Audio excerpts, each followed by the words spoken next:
Je vous salue tous au nom tout-puissant de Jésus-Christ de Nazareth. Cette vidéo n'a pas pour but de promouvoir les œuvres des ténèbres ou de glorifier le diable ou Satan. Mais le but de cette vidéo, c'est d'exposer les œuvres des ténèbres afin que les êtres humains ne soient plus ignorants des dispositifs de Satan dans lesquels ils sont captifs ou dans lesquels ils sont emprisonnés. Lorsque nous lisons la Bible, nous constatons que l'œuvre de Jésus-Christ était basée sur trois activités principales.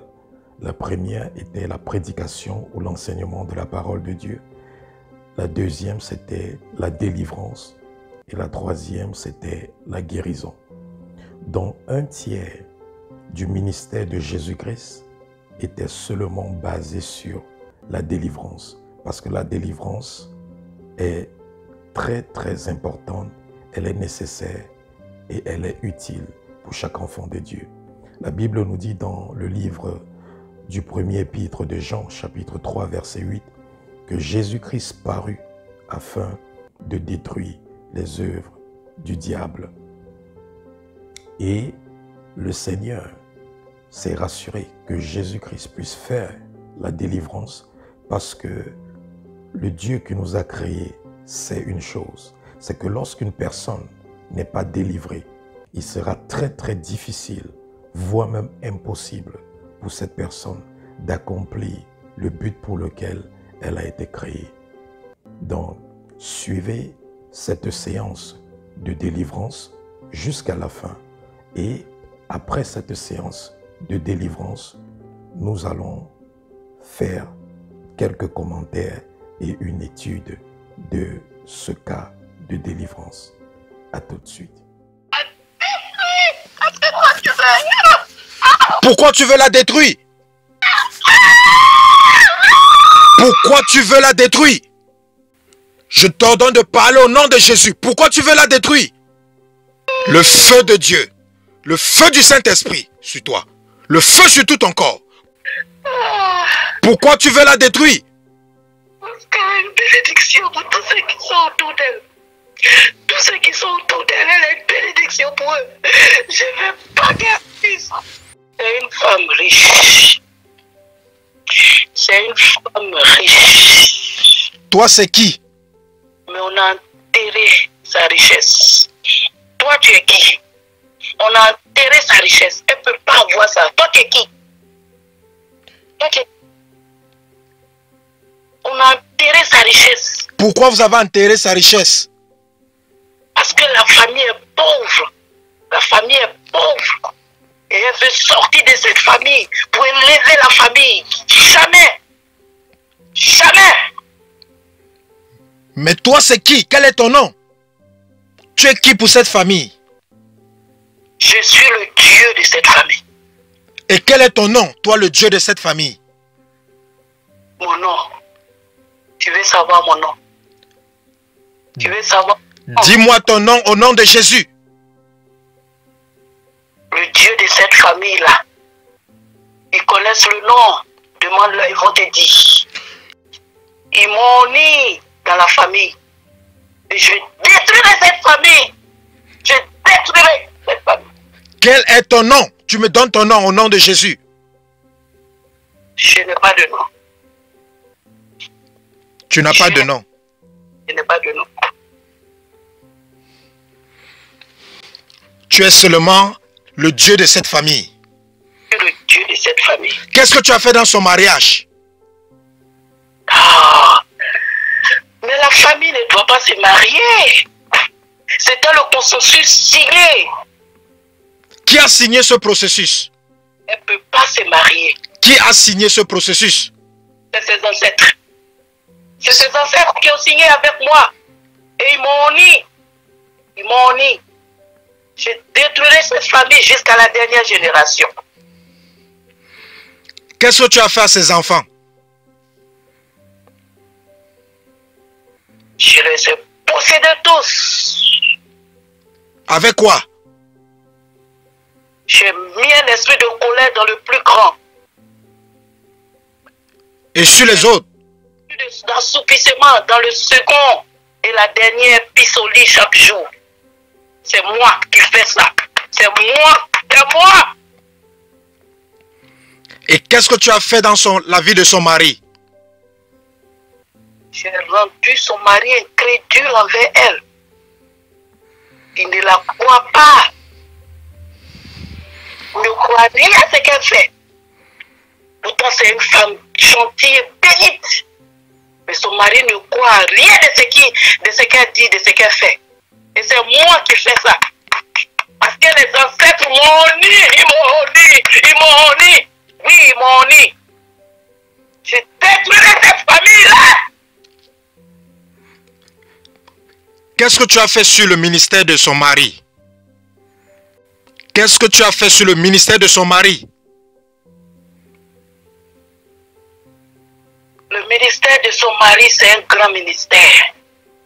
Et je sais que si je laisse ce ministère accomplir l'œuvre, ils seront un grand ministère. Mais j'ai tout bloqué. J'ai rendu son mari incrédule.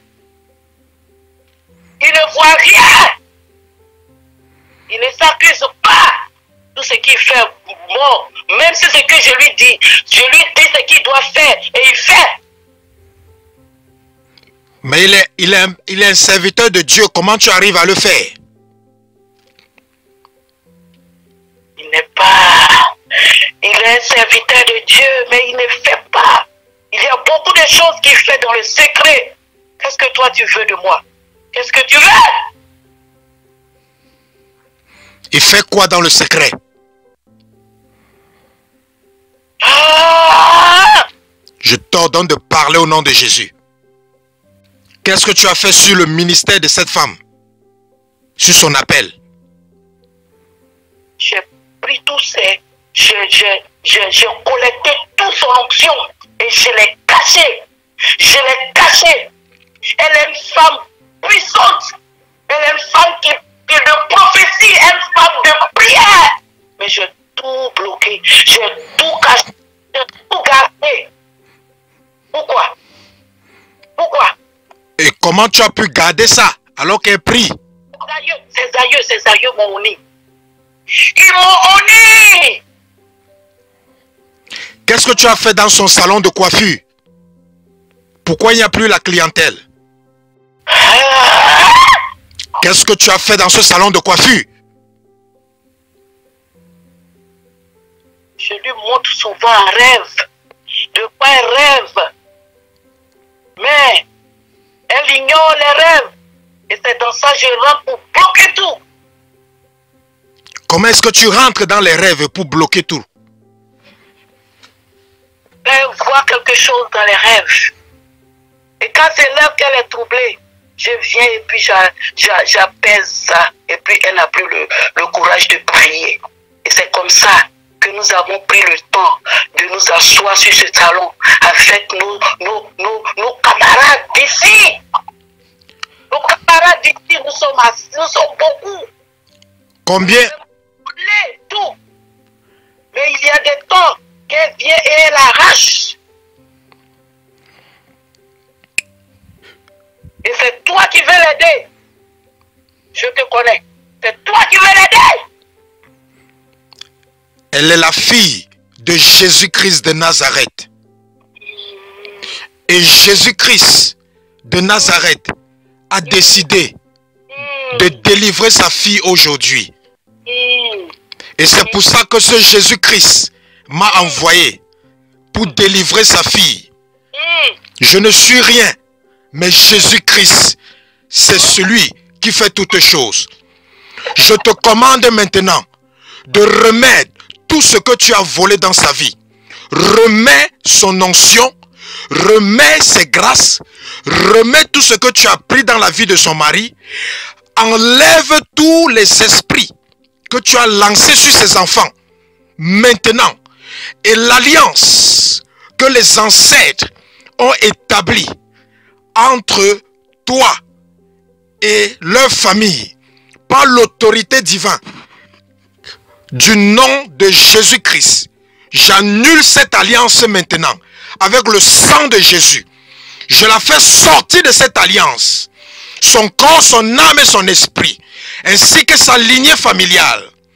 Je te commande maintenant, tu sors de sa vie et quelle que soit l'influence que tu avais sur sa vie, tu sors avec cela, tous les bagages que tu es entré dans sa vie. Qu'est-ce que vous avez fait sur son corps? Qu'est-ce que vous avez fait sur son corps? Je suis entré en elle, je suis un gros serpent de la famille. C'est toi qui es entré en elle dans les rêves. Oh, oui. Oui. Et qu'est-ce que tu fais sur sa peau? Je veux gâter sa peau. Elle est une très belle femme, mais je lutte pour gâter sa beauté. Mais tu ne savais pas qu'elle prie? Elle prie, mais il y a des temps de faiblesse. Il y a des temps de faiblesse qu'elle a avec son mari. Et je la manipule son mari. Comment est-ce que tu la manipules pendant les temps de faiblesse? Je manipule son esprit. Comment tu manipules son esprit? Je lui dis deux fois que la vie n'est rien.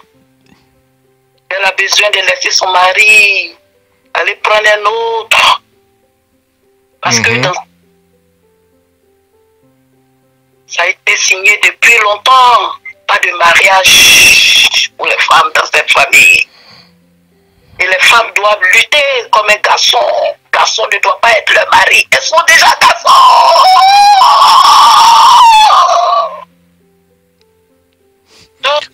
Donc c'est pour ça que son mari la voit comme un rival dans la maison. C'est vous qui avez fait ça?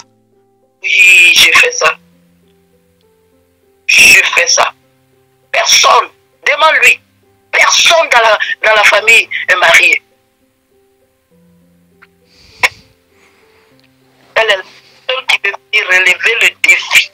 Elle veut me défier. Il ne va pas la marier. Il ne va pas la marier. Donc c'est toi qui empêches son mari de payer sa dot? Mais dans la famille, personne n'a payé de dot. Il n'y a pas de mariage. Mais pourquoi elle veut briser cette alliance que j'ai faite avec les aïeux? Donc vous ne la considérez pas comme une mariée parce qu'elle n'a pas payé la dot? Pas mariée. Et je te dis qu'elle n'est pas mariée. Parce que la dot n'a pas été mangée dans la famille. Donc c'est considéré comme elle a été prise comme ça. Donc elle peut revenir à chaque fois.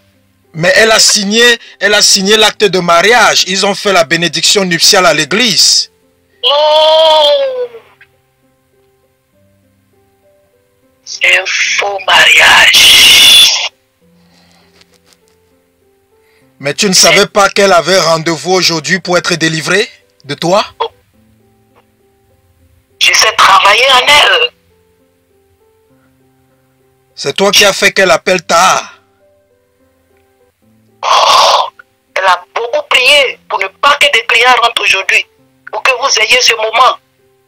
Elle a beaucoup intercédé pour ne pas avoir de clients aujourd'hui. Pour que vous ayez ce moment. Pour mon nid encore. Pour mon nid encore. Ah. Aujourd'hui, écoute-moi bien, toi le Dieu de sa famille. Je te parle parce que Jésus-Christ de Nazareth, qui est mort à la croix pour elle, Jésus-Christ a décidé qu'aujourd'hui, c'est son jour de délivrance. C'est son jour de libération. Et Jésus m'a envoyé la libérer. Par la vertu de l'onction du jugement qui est sur ma main en ce moment. Je t'ordonne, Dieu, sors de sa vie, sors de sa maison, le feu sur tout son corps, sors et pars et ne reviens plus jamais. Je coupe tous les liens de famille, je coupe tous les liens de sang, je coupe, j'annule le vœu, j'annule les alliances que les ancêtres ont fait avec toi par le sang de Jésus-Christ. Tout ce que tu as fait de négatif dans sa vie, j'annule tout cela au nom de Jésus-Christ de Nazareth. Maintenant, sors de sa vie. Sors de la vie de son mari. Tu remets tout ce que tu as volé dans leur vie. Tu remets son onction. Tu remets son appel. Tu remets son don de prophétie. Tu remets tout ce que tu as volé. Tu remets la conscience spirituelle de son mari. Tu remets le ministère de son mari. Maintenant, tu remets tout ce que tu as volé dans la vie de leurs enfants. Tu remets tout cela au nom de Jésus. Le contrôle que tu exerçais sur elle, le contrôle que tu exerçais sur son mari, je brise ce contrôle au nom de Jésus. Maintenant, tu prends tes bagages et tu pars. Pars de sa vie au nom de Jésus. Je t'ordonne de partir. Au nom de Jésus-Christ. Au nom de Jésus-Christ.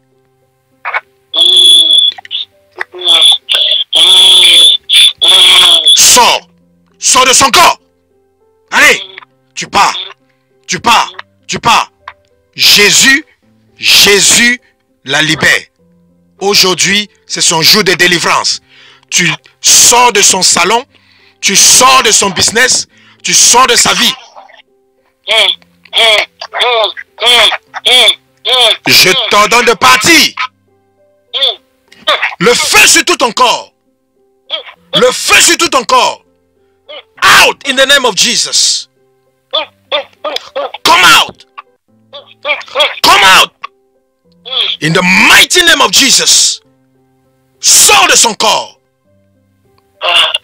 Au nom de Jésus-Christ. Pas avec ton serpent.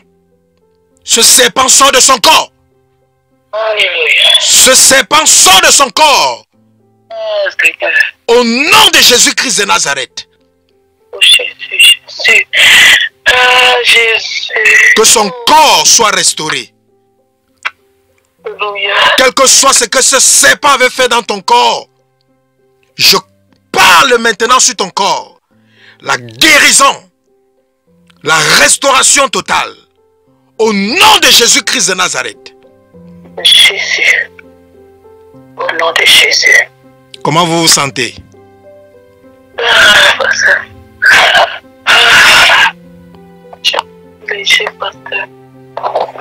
Comment vous vous sentez? Je me sens très léger. Oui.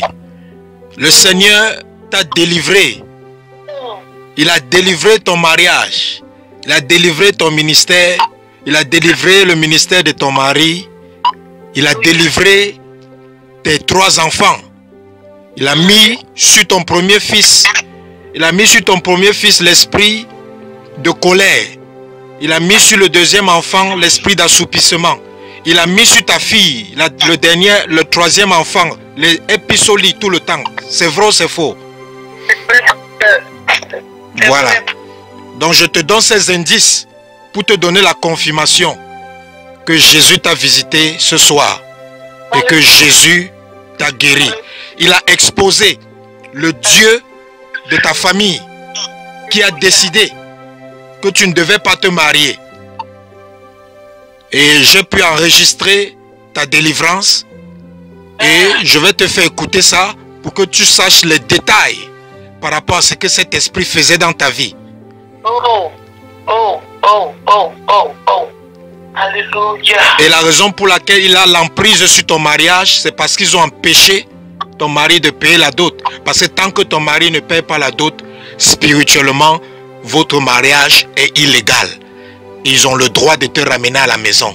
C'est-à-dire te faire sortir du foyer. Ils se sont assis sur ton salon avec plusieurs autres personnes. Et aujourd'hui, tu as prié que les clients ne viennent pas au salon, n'est-ce pas? Oui, j'ai prié depuis hier pour ne pas que les clients viennent. Voilà. Je parle avec toi, pasteur. Voilà, donc tu ne m'as pas dit ça. Est-ce que tu m'as dit ça? Non. Voilà, je te dis pour te donner des évidences que Jésus était là et Jésus t'a visité Et c'est ce Dieu-là qui est entré en toi au travers du serpent pour gâter ta peau. Parce qu'il dit que tu es belle et qu'il voulait t'enlaidir, te rendre laide. Merci Seigneur. Merci À Seigneur. partir d'aujourd'hui, ta peau sera rétablie. L'huile d'onction sur laquelle j'ai prié, tu vas te oindre avec cette huile d'onction. Alléluia. Et dans les jours qui suivent, ta peau sera restaurée totalement. Alléluia.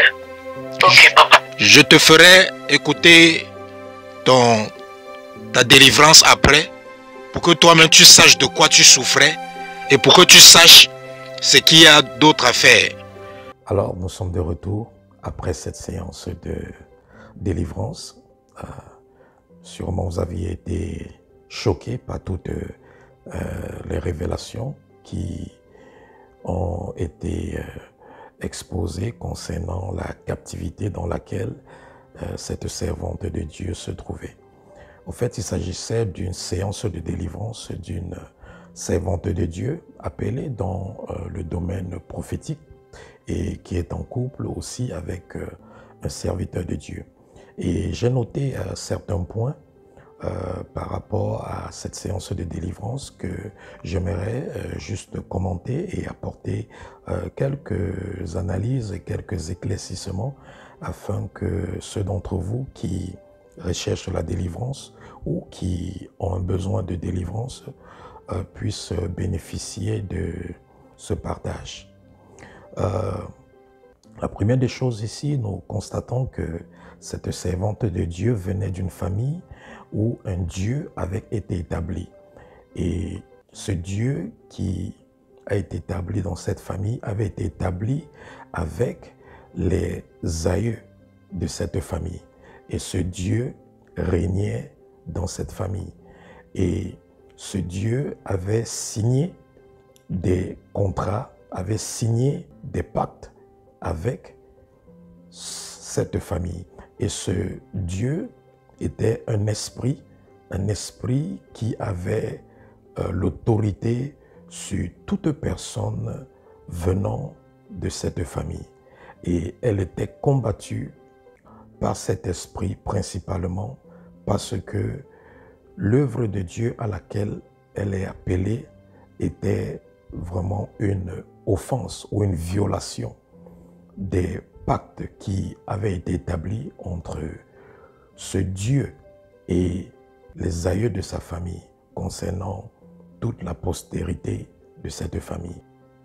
Alors, cet esprit qui était le Dieu de cette famille, qui était un serpent, il était symbolisé par un serpent, avait fait un pacte avec les membres de cette famille et selon ce pacte, aucune femme ne devait se marier dans cette famille. Et c'est pour cela que cette servante de Dieu avait des difficultés dans son couple. Parce qu'elle était combattue par cet esprit qui avait la légalité de combattre son mariage. Parce que cet esprit avait établi un pacte et ce pacte n'avait pas encore été annulé ou ce pacte n'avait pas encore été brisé. Et c'est pour ça que cet esprit créait l'instabilité dans le couple de cette femme afin qu'elle puisse se séparer de son mari et de se retrouver dans une condition de célibataire qui est celle prévue selon le pacte établi entre les ancêtres et cet esprit. Et cet esprit n'a pas seulement combattu cette dame, cette servante de Dieu, mais cet esprit a aussi combattu son mari et ça a aussi combattu ses enfants. Cet esprit a donné à un de ses enfants une colère anormale, une colère excessive. Cet esprit a fait à ce que la fille de cette servante de Dieu puisse toujours pisser au lit, malgré qu'elle était déjà à un âge avancé. Et vous savez comment c'est très embarrassant pour quelqu'un qui a un âge avancé, mais qui tous les jours fait pipi au lit. Et aussi, elle a donné un esprit d'assoupissement à un autre enfant de cette dame. Donc vous voyez comment l'esprit qui combattait cette servante de Dieu Et cet esprit qui venait de sa famille était déjà en train d'infecter les enfants de cette dame qui était aussi innocent. Et voilà comment cette dame se retrouve dans des difficultés avec ses enfants. Un enfant qui est très colérique, l'autre qui a un esprit d'assoupissement et l'autre qui ne fait que faire pipi au lit à chaque fois qu'elle s'en va dormir. C'est la raison pour laquelle, en tant que parent, lorsqu'il arrive certaines choses à vos enfants, il faut prendre du recul pour essayer d'investiguer ou de faire des investigations afin de pouvoir déterminer si la cause de ce qui arrive à vos enfants n'est pas peut-être spirituelle. Parce qu'il y a beaucoup d'attitudes, beaucoup de comportements, beaucoup de caractères que les enfants manifestent, mais qui ont pour origine des influences ou des attaques des esprits ou des démons. Et c'était le cas des enfants de cette dame. Et aussi, j'ai aussi noté que cette dame était mariée à l'état civil. Elle était aussi mariée à l'église, puisqu'elle avait fait une bénédiction nuptiale. Mais par contre, cet esprit ne reconnaissait pas cette dame comme une femme mariée. Et vous savez pourquoi? Parce que cet esprit s'était rassuré que l'homme avec qui cette dame s'était mariée à l'état civil et à l'église ne puisse pas payer la dot. Et vous devez savoir que le mariage, ce n'est pas signer un papier à l'état civil, ce n'est pas aller à l'église pour être béni par le serviteur de Dieu ou par le pasteur. Le mariage, selon Dieu, c'est l'assise entre deux familles et l'accord qui se passe entre deux familles. Et souvent, cela se passe au travers d'une remise d'un bien appelé la dot. Et dans ce cas, l'époux de cette servante de Dieu ne l'avait pas encore dotée. C'est la raison pour laquelle cet esprit avait le droit légal de créer la confusion dans ce mariage. Cet esprit avait le droit légal d'empêcher ce couple d'être épargné. Et c'est ce qu'il faut que nous puissions comprendre, que lorsque on n'a pas encore payé la dot et qu'on est en couple, bien qu'on soit marié à l'église et à l'état civil, spirituellement, nous ne sommes pas mariés. Et même aux yeux de Dieu, nous ne sommes pas mariés. Parce qu'aux yeux de Dieu, le mariage, c'est l'assise entre les deux familles et le bien qui est sous forme de dot, souvent, qui est remis à la famille de la mariée. C'est ça qui scelle le mariage aux yeux de Dieu et non pas ce que nous faisons à l'église ou ce que nous faisons devant les autorités civiles. Une autre chose aussi que j'ai notée, c'est que le mari de cette servante de Dieu est appelé à avoir un très grand ministère. Et cet esprit aussi qui combat la vie de cette servante de Dieu, combat la vie de son mari et combat le ministère de son mari. Cet esprit fait à ce que le mari de cette servante de Dieu ne puisse pas croire en elle. Et alors que cette servante de Dieu est une femme très bénie, une femme qui a tellement de grâce, mais cet esprit fait à ce que son mari n'ait pas de la considération pour cette dame. Parce que cet esprit sait que tant que le mari ne considère pas cette dame, l'aide que cette dame est supposée ou la contribution que cette dame est supposée apporter pour la réussite de leurs deux ministères sera manquante. Et dans ce cas, le monsieur ne pourra pas réaliser ou accomplir le but pour lequel il a été créé et la dame aussi ne pourra pas le faire. Et c'est la raison pour laquelle lorsque vous avez des difficultés dans votre couple, ne réagissez pas d'une manière impulsive ou dans la précipitation.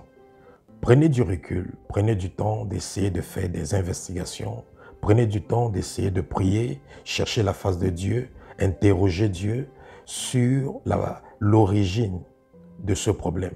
Parce que la plupart du temps, les difficultés ou les problèmes qu'on a dans le couple ont une origine spirituelle. C'est toujours souvent parce qu'il y a des esprits qui influencent l'un ou l'autre dans le couple à avoir une habitude, un comportement ou un caractère qui offense l'autre partenaire ou l'autre personne dans le couple. Et c'était aussi le cas dans la vie de cette servante de Dieu, où cet esprit faisait à ce que elle et son mari y soient à couteau tiré en ce qui concerne le ministère, en ce qui concerne l'œuvre de Dieu. Et aussi, j'ai aussi noté que cette dame qui appelait au ministère prophétique était aussi attaquée au niveau de ses dons spirituels. Parce que Dieu lui révélait beaucoup de choses au travers des songes et des visions. Et vous savez, lorsqu'une personne est appelée au ministère prophétique, les rêves de cette personne, la plupart du temps, sont des messages venant de Dieu.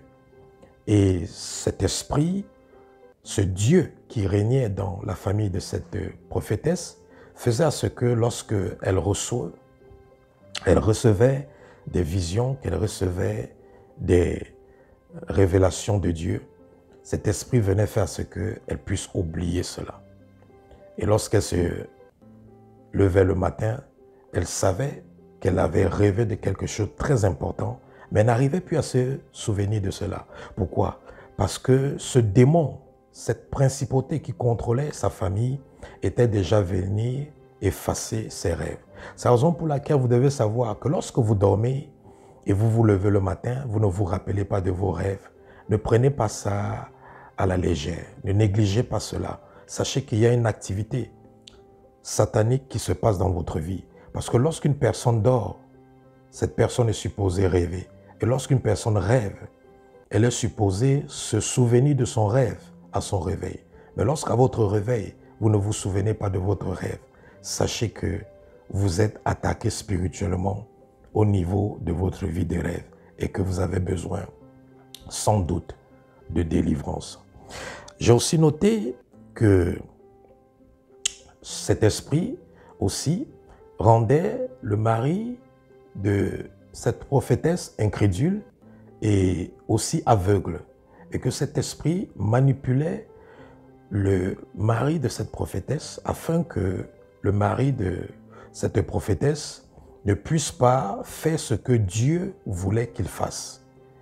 Et ce qui aussi était à l'origine des difficultés que ce couple expérimentait dans le ministère. Et aussi, vous avez écouté comment cet esprit a dit que cet esprit manipulait aussi cette prophétesse en lui inspirant des idées de se séparer de son mari parce que son mari ne croit pas en elle, parce que son mari n'a pas de la considération pour elle, afin que cette femme se retrouve dans une condition de célibataire. Donc, souvent, le diable va influencer une personne dans le couple afin que cette personne puisse offenser l'autre membre du couple pour que cette autre personne qui est offensée dans le couple puisse maintenant céder à la manipulation et se séparer de son conjoint ou de sa conjointe. C'est pour ça qu'il faut faire très attention. Avant de prendre une décision de te séparer de ton conjoint ou de ta conjointe, prends le temps de faire des investigations spirituelles. Prends le temps de prier par rapport à cela.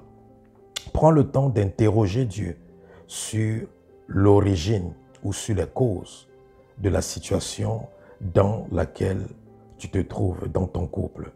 Mais si tu te retrouves dans la précipitation à prendre des décisions, à sortir de ton mariage, tu pourrais sûrement regretter cela après. Parce que vous devez savoir que ce n'est pas parce qu'il y a des problèmes ou des difficultés ou des conflits dans un mariage qu'on n'est pas supposé être ensemble, ou alors que ce mariage n'est pas la volonté de Dieu. Aucun mariage n'est parfait, mais nous devons savoir que avant de prendre une décision définitive concernant le mariage, il est important toujours de faire des investigations spirituelles afin de connaître la pensée de Dieu concernant cette situation maritale. Et cette dame, cette prophétesse avait des problèmes de peau. Et sa peau quittait comme la peau d'un serpent. Et effectivement, pendant la délivrance, il a été constaté que cet esprit, ce Dieu de la famille était un serpent. Et c'est ce serpent qui gâtait la peau de cette servante de Dieu. Et son but, c'était de faire quoi? C'était d'aller dire cette dame. Il voulait rendre cette femme laide. Parce que souvent, lorsque nous parlons de ce type d'activité des ténèbres, certaines personnes pensent que nous racontons des histoires, des fables. Certaines personnes pensent que nous exagérons. Mais non, vous devez savoir qu'un esprit peut te rendre laid ou laide. Un esprit peut influencer ton corps, influencer ta morphologie, affecter ta peau, affecter ta personnalité et te rendre moche et te rendre laid ou laide. Oui, c'est possible. Et ce n'est pas la première fois que j'ai ce cas de délivrance où je fais la délivrance sur une personne et l'esprit ou le démon qui est dans cette personne confesse que une de ses missions, un de ses objectifs dans la vie de cette personne, c'était d'aller dire de cette personne, c'était de rendre cette personne laide. Et il y a eu des cas comme ça à chaque fois que je fais la délivrance sur les gens. Donc souvent, vous allez constater que vous vous trouvez moche, vous vous trouvez laid, vous trouvez que vous n'êtes pas attirant ou vous n'êtes pas attirante. Souvent, c'est parce que vous êtes affecté par un démon qui est à la cause de cela. Et souvent, ce démon peut faire ce que des boutons sortent sur votre face, il peut déformer votre corps, il peut vous faire gagner du poids au point où ça déforme votre morphologie. Ce démon peut vous donner une mauvaise haleine. Il y a des personnes qui m'ont souvent suscité parce qu'ils avaient besoin de la délivrance d'une mauvaise haleine. Quel que soit comment ces personnes pouvaient brosser les dents, à chaque fois qu'elles ouvraient la bouche pour parler, elles avaient toujours une haleine tellement mauvaise. Donc, ces esprits qui ont pour but d'aller dire les gens peuvent créer tellement de situations désagréables dans votre vie. Ils peuvent aussi vous donner des mauvaises odeurs parce qu'il y a aussi des personnes qui ont souvent besoin de délivrance parce qu'elles ont une mauvaise odeur. Quel que soit le parfum qu'elles mettent sur elles, elles ont des mauvaises odeurs. Je me rappelle aussi pour une personne pour qui j'avais prié, sur qui j'avais fait la délivrance. Et cette personne ne s'était pas lavée depuis plus de 6 mois. Et cette dame était bien portante, elle sentait bien, elle était bien propre, bien présentable. Mais pendant la délivrance, le démon qui était en elle a confessé qu'elle ne s'est pas lavée depuis plus de 6 mois. Et après la séance de délivrance, j'ai demandé à cette dame, est-ce que c'est vrai que depuis 6 mois, tu ne t'es pas lavée? Elle a dit, c'est vrai, pasteur, depuis 6 mois, je ne me suis pas lavée. Et à chaque fois que je veux verser l'eau sur moi, c'est comme si on versait de l'acide sur moi. Donc à cause de cette sensation et de cette expérience, ça fait 6 mois que je ne me lave pas. J'essaie seulement de me nettoyer, je me parfume, mais depuis 6 mois, je n'ai pas lavé mon corps. Et vous voyez, et après cette délivrance, cette femme a été capable de se doucher normalement. Donc, il y a des esprits qui viennent dans la vie des gens juste pour les alédier, juste pour les mettre dans une condition où elles seront rejetées par ceux qui sont supposés être autour d'elles ou par ceux qui sont supposés les recevoir ou les accepter. Et j'ai aussi noté que cet esprit agissait dans la vie de cette dame depuis son enfance. Pourquoi? Parce qu'elle est née dans une famille où ce Dieu-là avait déjà été établi, dont il agissait dans sa vie depuis l'enfance. Et aussi cet esprit aussi obtenait la légalité d'entrer dans sa vie ou d'injecter dans sa vie d'autres esprits, d'autres démons au travers des spermes. Les spermes des hommes avec qui cette dame était partie. Donc, c'est pour ça que vous devez très faire attention à chaque fois que vous vous engagez dans des relations sexuelles immorales ou lorsque vous êtes dans une activité sexuelle illicite, c'est-à-dire hors mariage. Parce que vous devez savoir qu'à chaque fois qu'il y a des rapports sexuels, il y a des transactions, des échanges qui sont effectués entre vous et la personne avec qui vous avez des rapports sexuels. Et dans ce cas-ci, à chaque fois qu'elle allait avec un homme, au travers des spermes de cet homme, les démons entraient dans la vie de cette dame pour envahir sa vie et pour rendre les choses difficiles dans sa vie.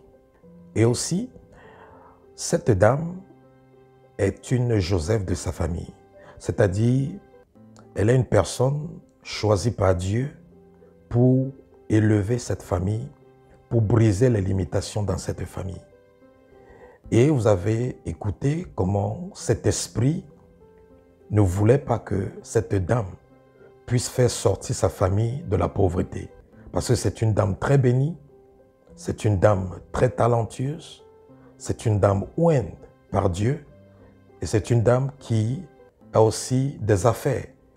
Et cet esprit combattait le business de cette dame afin que cette dame ne puisse pas avoir assez de la clientèle pour faire suffisamment d'argent afin de pouvoir sortir toute sa famille de la pauvreté. Donc cet esprit voulait se rassurer que cette famille demeure dans la pauvreté.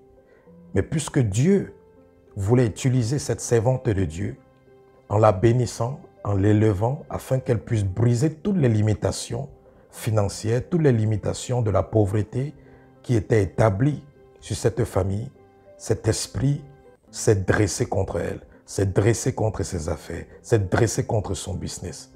Et cet esprit faisait à ce que ce qu'elle recevait comme revenu était insignifiant par rapport à ce qu'elle était supposée recevoir, par rapport à la qualité du service qu'elle fournissait à sa clientèle.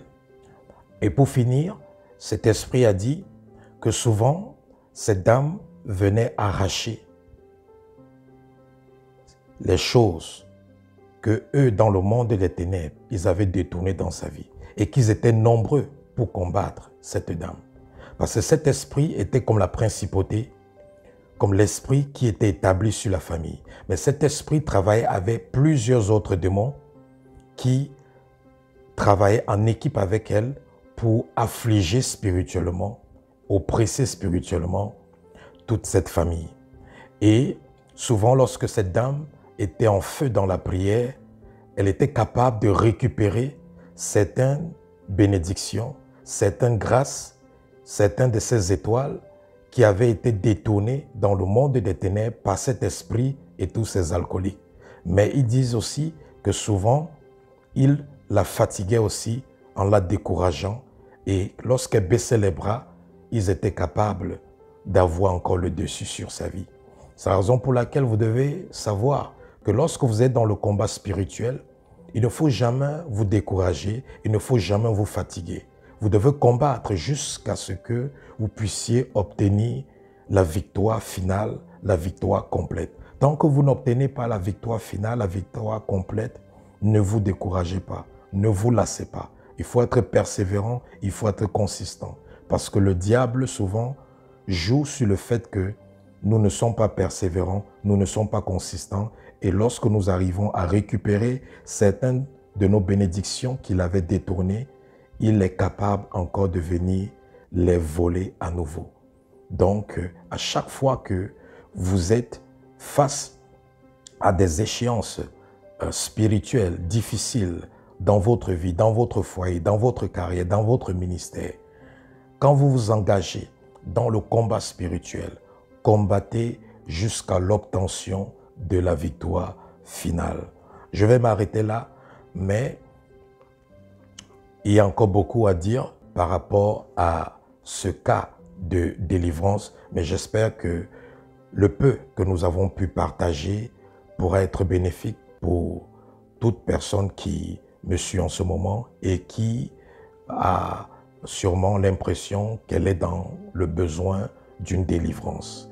Et je profite de cette opportunité pour prier que la même grâce de Dieu, la même grâce de Jésus qui était à l'œuvre le jour de cette délivrance soit manifeste maintenant et que toi qui me suis en ce moment, toi qui m'écoutes en ce moment, que quel que soit le domaine dans lequel tu as besoin de la délivrance, que tu reçoives ta délivrance maintenant au nom de Jésus-Christ de Nazareth.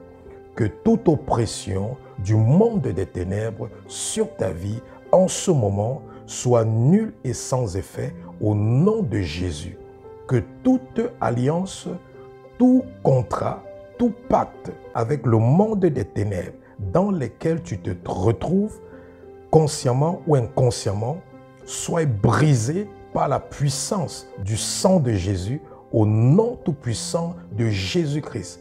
Que le Saint-Esprit soit à l'œuvre maintenant dans ta vie et te dépouille de toutes les œuvres du diable au nom tout-puissant de Jésus-Christ de Nazareth. Je prie que ta délivrance soit scellée par la puissance du sang de Jésus et que ces esprits qui te tourmentaient, ces esprits qui t'oppressaient, les esprits impurs, les esprits méchants, des esprits d'infimité, de maladie, maintenant qu'ils soient délogés de ta vie au nom de Jésus-Christ de Nazareth. Merci Seigneur pour la délivrance de toute personne qui me suit en ce moment. C'est au nom de Jésus-Christ que j'ai prié. Amen. Shalom, que Dieu vous bénisse.